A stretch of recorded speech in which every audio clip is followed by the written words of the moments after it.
just bashed into a prop. All right. Hey, glad everybody could make it. Thanks for being here. Thanks for tuning in. So we are about to talk with Donna Mabbett. Sounds like Jessica Rabbit.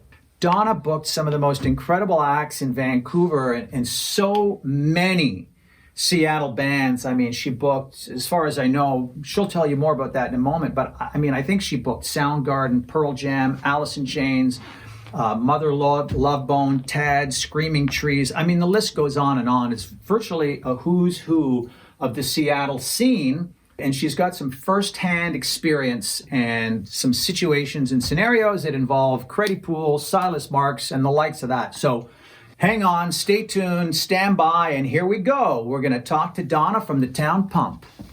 And that leads us to you, who provided an avenue and an outlet for a lot of these bands, established and completely unestablished. Mm-hmm. So can you tell us anything about what that was like? We were the talent buyers and the managers of the Town Pump. People are constantly saying, well, what was your best moment? What was your favorite band? Blah, blah, blah.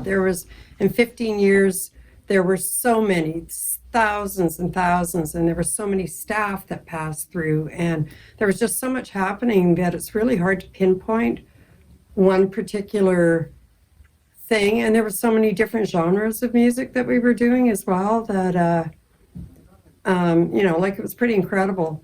But saying incredible, there was a band called Creddy Pool. And that was probably the only time that I wish I'd never even met them.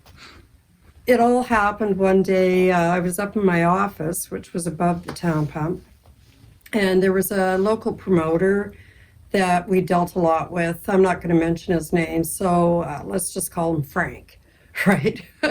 So Frank came up in the afternoon. It was about 2:00, and he had this band called a Creddy Pool that had lost their gig, and he wanted to piggyback them onto a showcase that I was doing that night. I think it was like a Wednesday.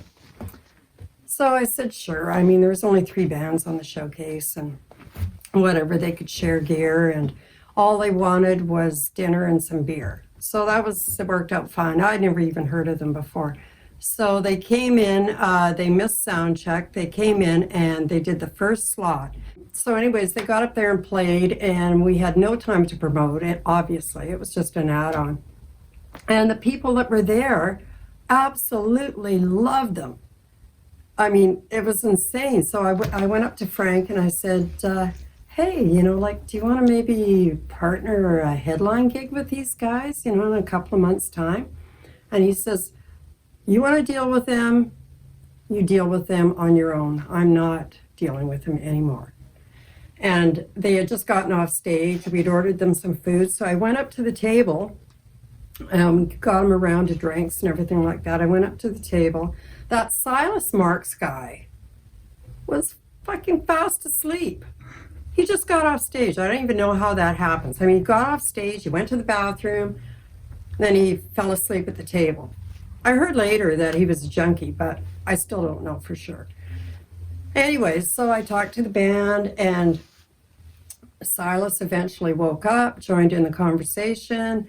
Yes, they agreed to do a headline band or a headline act, right, about 2 or 3 months down the road. So we picked a date. I was so excited because I was going to use my personal money as a promoter. I wasn't going in as a talent buyer. I wasn't using the venue's money. It was my money. I even got media set up, all sorts of press coverage, got the posters, immigration was done. Everything was done the way it was supposed to be done. Day of show rolls around, nobody shows up.